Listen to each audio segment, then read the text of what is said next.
भुदरगड तालुका भाजपच्या वतीने गारगोटी वैकुंठधाममध्ये स्वच्छता मोहीम। भुदरगड तालुक्यात गारगोटी शहरामध्ये गारगोटी वैकुंठधाममध्ये स्वच्छता मोहीम राबवण्यात आली। गारगोटी ग्रामपंचायत निवडणुकीच्या इतिहासामध्ये प्रथमच भाजपला राहुल चौगले यांच्या रूपाने उपसरपंच पद मिळाले आहे। यावेळी ग्रामीण जिल्हाध्यक्ष नाथाजी पाटील व युवा नेते अलकेश कांदळकर यांच्या नेतृत्वात गारगोटी वैकुंठधाममध्ये स्वच्छता करण्यात आली।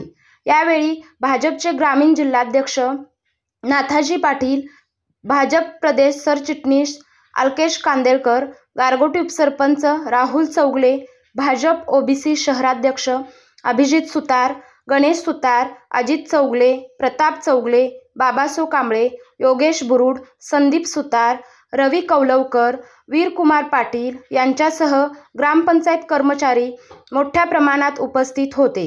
सह्याद्री धुळ्यासाठी गारगोटी प्रतिनिधी।